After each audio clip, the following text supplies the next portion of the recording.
राधे राधे, जय श्री कृष्णा। कैसे हैं आप सभी। आपका हमारे चैनल में स्वागत है। आइए आज मैं आपको गणेश जी की एक ऐसी कहानी सुनाऊंगी जिसे सुनकर आप समझ जाएंगे कि धर्म करने से कभी धन नहीं घटता बल्कि बढ़ता ही है। कहानी सुनने से पहले अगर आपने हमारे चैनल को सब्सक्राइब नहीं किया तो सब्सक्राइब करें और बेल बटन को प्रेस करना ना भूलें। तो सुनते हैं कहानी। एक गांव में एक बुढ़िया रहती थी। उसका रोज़ का नियम था, वो गणेश जी की पूजा करती थी और पूजा करने के लिए 1.25 मन आटे शक्कर के पुए बनाती, उनका गणेश जी का प्रसाद लगाती, पूजा अर्चना करती और उसके बाद प्रसाद को बांट देती। उस बुढ़िया के 7 बेटे थे। उसके एक बेटे की शादी हुई, उसकी बहू आई। उसने माँ जी से कभी ये नहीं कहा कि माँ जी आप इस तरह से पुए का भोग लगाती हो और हमारे घर का धन धीरे धीरे समाप्त हो जाएगा। इस तरह से उसके 6 बेटों की शादी हो गई और 6 बहुएं आ गईं, लेकिन कभी किसी ने अपनी सास का हाथ नहीं रोका। लेकिन जब 7वीं बहू आई तो उसने देखा कि मेरी सास रोज़ 1.25 मन के आटे और शक्कर के पुए बनाकर प्रसाद लगाती है और उन्हें बांट देती है।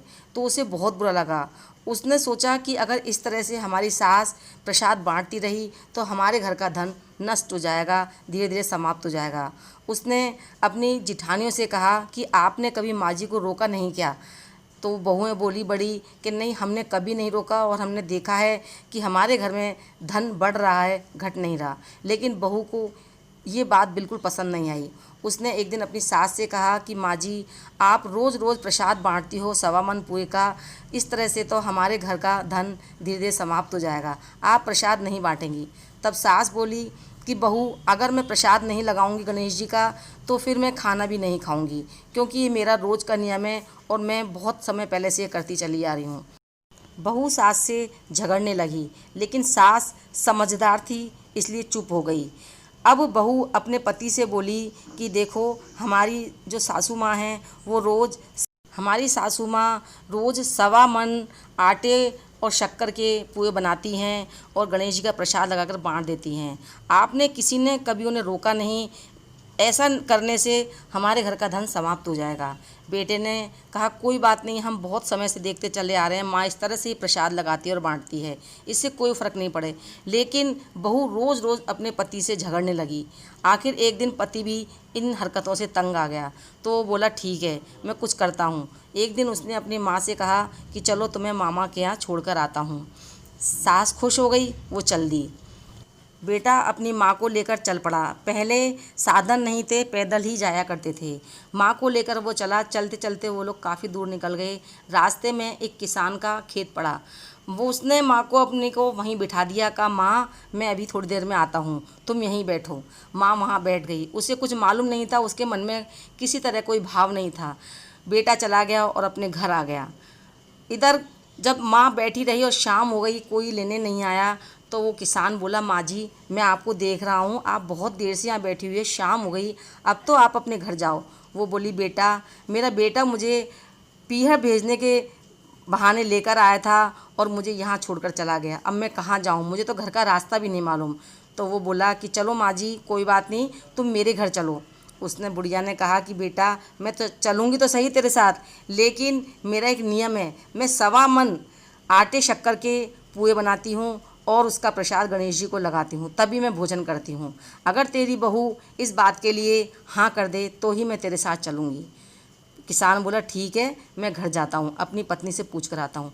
वो अपने घर आया, अपनी पत्नी से पूछा। पत्नी ने कहा कि ठीक है पुए तो बना लेना, लेकिन पुए मैं नहीं बनाऊँगी, वो खुद बनाएंगी और प्रसाद लगाएंगे और हम खाएंगे। किसान बहुत खुश हुआ, आया अपनी माँ वहाँ खेत पर और बोला कि चलो माँ जी मेरी पत्नी ने कह दिया है तुम चलो, लेकिन पुए तुमको ही बनाने होंगे। माँ जी खुश हो गई, उसके घर आ गई। अब वो उसका नियम हो गया और रोज़ पुए बनाती और प्रसाद लगाती और बांट दी। अब गणेश जी की कृपा ऐसी हुई कि किसान के यहाँ धन धीरे धीरे बढ़ने लगा और इतना बढ़ गया कि उसके यहाँ धन की कोई कमी नहीं रही। वो एक समृद्धशाली किसान बन गया और अच्छा पैसा हो गया उसके पास।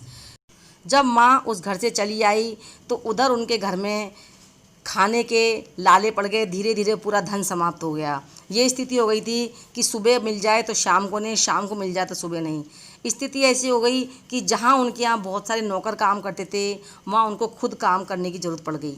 धीरे धीरे सब काम करने लगे। छोटी बहू भी एक दिन काम करने निकली। वो धीरे धीरे काम ढूंढती हुई उसी जगह पहुंची जहां उसकी सास रहती थी। वहां उनके मकान का काम चल रहा था। तो उसने कहा कि मुझे भी इस काम पर लगा लो। उसने कहा ठीक है, लगा लेते हैं। तब एक काम कर रही थी, एक दिन सास ने देखा कि अरे ये तो मेरी बहू है जो काम कर रही है, आज इनकी क्या स्थिति हो गई है कि आज ये काम करने यहाँ आई हैं।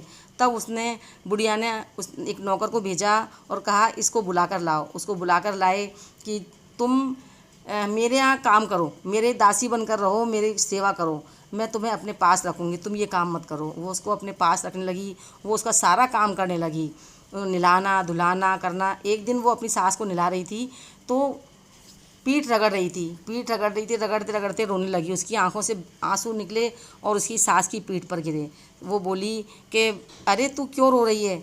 कि क्या बताऊँ माँ जी, मेरे भी सास थी, वो प्रसाद लगाती थी 1.25 मन पुए का, लेकिन मेरे मन में ही पता नहीं क्या आ गया जो मैंने उनको ऐसा करने से रोक दिया। आज वो चली गई हैं। जब तक वो थी हमारे घर में किसी चीज़ की कोई कमी नहीं थी। हमारा घर बहुत समृद्धशाली था, धन धान्य की किसी चीज़ की कमी नहीं थी, लेकिन मैंने उनको रोक दिया और पता नहीं मेरी सास को मैंने जंगल में कहीं छोड़वा दिया। अब हमारे घर की स्थिति ये है कि आज मुझे खुद काम करना पड़ रहा है, लेकिन मेरी सास की भी पीठ पर इस तरह का एक मस्सा था जैसा कि आपकी पीठ पर है। तो सास बोली कि बहू, मैं ही तेरी सास हूँ, देखा तूने, धर्म करने से कभी धन घटता नहीं है बल्कि बढ़ता है। बहू तब सास के पैरों में गिर गई और बोली माँ जी आप घर चलो। जब ये बात चलने की हुई तो किसान भी वहाँ आ गया, उसकी पत्नी वहाँ आ गई। उसने कहा नहीं नहीं, ऐसा नहीं हो सकता, ये माँ जी तो हमारे यहाँ रहेंगी और हम ही इनको रखेंगे। इस पर बुढ़िया की बहू रोने लगी कि नहीं नहीं, आप हमारी सास को तो हमारे साथ ही भेज दीजिए, क्योंकि इनकी कृपा से और इनके गणेश जी की कृपा से हमारे घर में धन धान की कोई कमी नहीं थी, आज हम भूखों मर रहे हैं।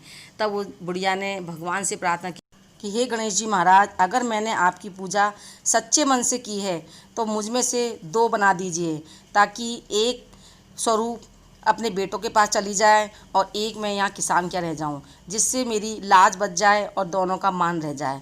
गणेश जी ने सच्चे मन से पूजा स्वीकार की थी, इसलिए उस बुढ़िया में से 2 बना दिया। एक बुढ़िया अपने बेटों के पास चली गई और एक किसान क्या रह गई। बुढ़िया जब अपने बेटों के यहाँ आ गई, बुढ़िया अपने उसी नियम के अनुसार 1.25 मन पुए का प्रसाद बनाती और गणेश जी को भोग लगाती।